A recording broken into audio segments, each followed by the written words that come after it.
Hi അസ്സലാമു അലൈക്കും welcome back to Zain's wonder world. ഇന്ന് ഞാനിവിടെ തയ്യാറാക്കാൻ പോകുന്ന സ്വീറ്റ് ആൻഡ് സ്പൈസി ആയ നല്ലൊരു കട്ട്ലേറ്റാണ്. വളരെ എളുപ്പത്തിൽ തയ്യാറാക്കാൻ പറ്റിയതാണിത്. കുട്ടികൾക്കൊക്കെ നന്നായി ഇഷ്ടപ്പെടുന്ന ഒരു കട്ട്ലേറ്റാണ്. നിങ്ങളെല്ലാവരും ട്രൈ ചെയ്ത് നോക്കി അഭിപ്രായം എന്നെ കമൻറ്റിലൂടെ അറിയിക്കണം. അപ്പോൾ അതിലെ ഇൻഗ്രീഡിയൻസ് എന്തൊക്കെയാണെന്ന് പറയുന്നതിന് മുമ്പ് ചെറിയൊരു കാര്യം. എൻ്റെ ചാനലായ സെയിൻസ് വണ്ടർ വേൾഡ് നിങ്ങൾ സബ്സ്ക്രൈബ് ചെയ്യുക, ഫ്രണ്ട്സിനും റിലേറ്റീവ്സിനും ഷെയർ ചെയ്ത് ലൈക്ക് ചെയ്യുക, കമൻറ്റ് ചെയ്യുക. അപ്പോൾ അതിലേക്ക് വേണ്ട ഇൻഗ്രീഡിയൻസ് എന്തൊക്കെയാണെന്ന് നോക്കാം. ഇത് 3 പൊട്ടാറ്റോ ഉണ്ട്. 3 പൊട്ടാറ്റോ കുക്കറിലിട്ട് വേവിച്ച് നന്നായിട്ട് മാഷ് ചെയ്ത് വെച്ചതാണ്. ഇത് 3 മുട്ട, നെയ്യ്, കുറച്ച് തേങ്ങ, വെള്ളം, പഞ്ചസാര, മൈദ, ബ്രെഡ് ക്രംസ്, കുറച്ച് ഉപ്പ്, പിന്നെ കുറച്ച് കുരുമുളക്, ചില്ലി ഫ്ലേക്സ്, ഒറിഗാനോ, 2-3 ഏലക്കായ. ഇനി ഇതെങ്ങനെയാണ് തയ്യാറാക്കുന്നതെന്ന് നോക്കാം. പൊടിച്ചു വച്ചിരിക്കുന്ന പൊട്ടാറ്റോയിലേക്ക് കുരുമുളക് പൊടിയും ചില്ലി ഫ്ലേക്സും ഒറിഗാനോയും ചേർക്കുക. ഇതിൻ്റെ അളവൊക്കെ നിങ്ങൾ എടുക്കുന്ന പൊട്ടാറ്റോയ്ക്ക് അനുസരിച്ച് നിങ്ങൾക്ക് ആവശ്യമുള്ള സ്പൈസസിനനുസരിച്ച് ആയിരിക്കും. നിങ്ങൾക്ക് എത്രമാത്രം എരിവ് വേണോ അത്രമാത്രം എടുക്കുക.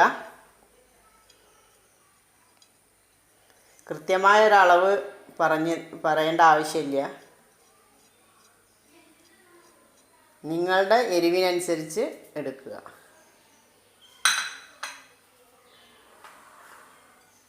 ഇത് നന്നായി പൊട്ടാറ്റോയിലേക്ക് കൈകൊണ്ട് തന്നെ നന്നായിട്ട് മിക്സ് ചെയ്യുക. എല്ലായിടത്തും എത്തുന്ന രീതിയിൽ നന്നായി മിക്സ് ചെയ്യുക. പൊട്ടാറ്റോ വേവിക്കുമ്പോൾ ഞാൻ ഉപ്പിട്ട് വേവിച്ചതാണ്. അതുകൊണ്ട് ഉപ്പ് ആവശ്യമുണ്ടെങ്കിൽ ചേർത്താൽ മതി. ഇത് നന്നായി മാഷ് ചെയ്തെടുക്കുക. തീരെ കെട്ടാത്ത രീതിയിൽ വേണം മാഷ് ചെയ്തെടുക്കാൻ.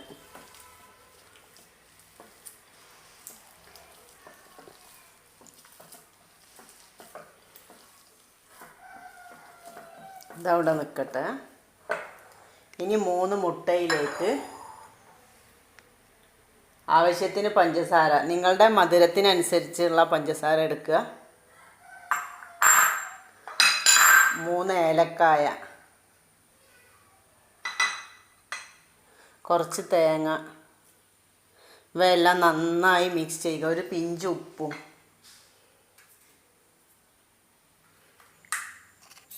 ഇവയെല്ലാം ചേർത്ത് നന്നായി മിക്സ് ചെയ്യുക. പാത്രം അടുപ്പിൽ വെച്ച് ചൂടായാൽ 1 സ്പൂൺ നെയ്യ് ഒഴിക്കുക.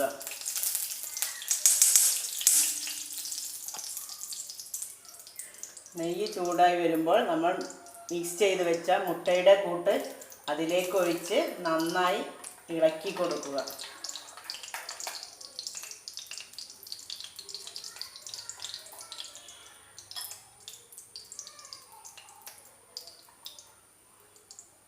മുട്ടയുടെ മിക്സ് അതിലേക്ക് ഒഴിച്ച് നന്നായി ഇളക്കി കൊടുത്ത് വേവിച്ചെടുക്കുക, ചിക്കിയെടുക്കണം.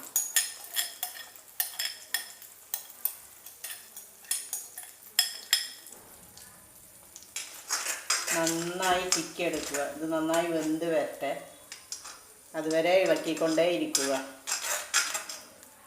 ഇതുപോലെ ആയി വരണം. ഇനി നമുക്ക് തീ ഓഫ് ചെയ്യാം. ഇതിവിടെ കിടന്ന് ചൂടാറട്ടെ. അപ്പോഴേക്കും നമുക്കൊരു ബാറ്റർ തയ്യാറാക്കാം. ബാറ്റർ തയ്യാറാക്കാൻ വേണ്ടി നമ്മൾ എടുത്തു വെച്ച മൈദയിലേക്ക് കുറച്ച് ഉപ്പ് ചേർത്ത് കൊടുക്കുക. ആവശ്യത്തിന് വെള്ളവും ഒഴിച്ച് നന്നായി മിക്സ് ചെയ്ത് കട്ടിയിലൊരു ബാറ്റർ തയ്യാറാക്കിയെടുക്കുക. നന്നായി മിക്സ് ചെയ്ത് കട്ടയില്ലാതെ ഇളക്കി എടുക്കണം. ഇനി ബാറ്ററിനും പകരം കോഴിമുട്ടയിൽ ഡിപ്പ് ചെയ്ത് ബ്രെഡ് ക്രംസിൽ റോൾ ചെയ്ത് പൊരിച്ചെടുക്കാവുന്നതാണ്. അത് നിങ്ങളുടെ ചോയ്സിന് വിട്ടു തന്നു. ഞാനിപ്പോൾ മൈദയാണ് എടുക്കുന്നത്. ഇത് നന്നായി മിക്സ് ചെയ്യാം. ഇനി കയ്യിൽ ഇതുപോലെ കുറച്ച് വെളിച്ചെണ്ണ തടവി പൊട്ടാറ്റോയിൽ നിന്ന് കുറച്ചെടുത്ത് ഇതുപോലെ ചെയ്ത ശേഷം നമ്മൾ തയ്യാറാക്കി വെച്ചിരിക്കുന്ന മുട്ടയുടെ മിക്സ് ഇതിൻ്റെ നടുവിൽ വെച്ച് കൊടുക്കുക.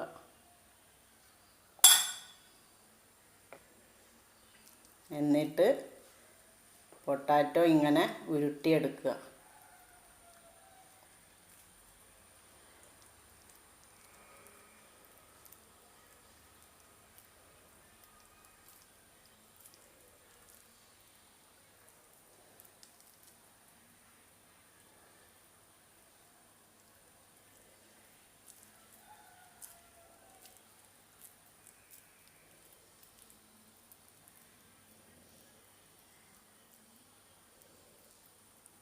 ഇതുപോലെ ആക്കിയെടുക്കുക.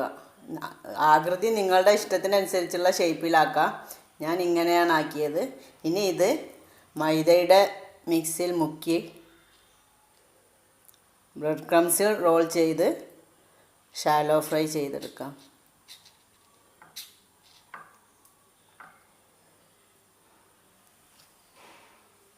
ഞാനിപ്പോൾ ഇതെല്ലാം ഇതേ ഷേപ്പിലാക്കി എടുത്തിട്ടുണ്ട്. ഇനി ഇത് ചൂടായ നെയ്യിലേക്ക് ഇട്ട് കൊടുത്ത് ഷാലോ ഫ്രൈ ചെയ്തെടുക്കാം. ചൂടായ പാത്രത്തിലേക്ക് ഞാൻ 2 ടേബിൾ സ്പൂൺ നെയ്യ് ഒഴിച്ച് കൊടുത്തിട്ടുണ്ട്. ഇനി ഇതിലേക്ക് നമ്മൾ തയ്യാറാക്കി വെച്ചിരിക്കുന്ന പൊട്ടാറ്റോസ് ഓരോന്ന് ഇട്ട് കൊടുത്ത് ഷാലോ ഫ്രൈ ചെയ്തെടുക്കാം. ഇത് പെട്ടെന്ന് തന്നെ വെന്ത് കിട്ടും. കാരണം മുട്ടയും പൊട്ടാറ്റോയും എല്ലാം ഓൾറെഡി കുക്ക്ഡാണ്. അതുകൊണ്ട് തന്നെ ഷാലോ ഫ്രൈൻ്റെ ആവശ്യമേ വരുന്നുള്ളൂ. ഇനി ഇങ്ങനെ ഓരോന്നും തിരിച്ചും മറിച്ചും ഇട്ട് കൊടുത്ത് നമുക്ക് വേവിച്ചെടുക്കാം.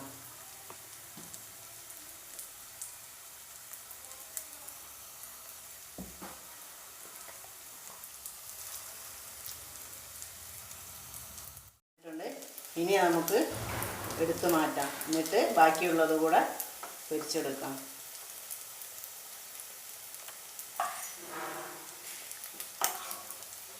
അങ്ങനെ നമ്മുടെ അടിപൊളി സ്വീറ്റ് ആൻഡ് സ്പൈസി കട്ട്ലറ്റ് ഇവിടെ റെഡി ആയിട്ടുണ്ട്. ഇനി ഇത് ടേസ്റ്റ് ചെയ്ത് നോക്കാം. ഇവനാണ് അൻഷദ്. ഇവനാണെന്ന് എന്നോട് ഈ സ്വീറ്റ് ഉണ്ടാക്കിയാൽ മതിയെന്ന് പറഞ്ഞത്. അതുകൊണ്ട് അവനെ കൊണ്ട് തന്നെ ടേസ്റ്റ് ചെയ്യിച്ച് നോക്കാം. കഴിച്ച് പറ.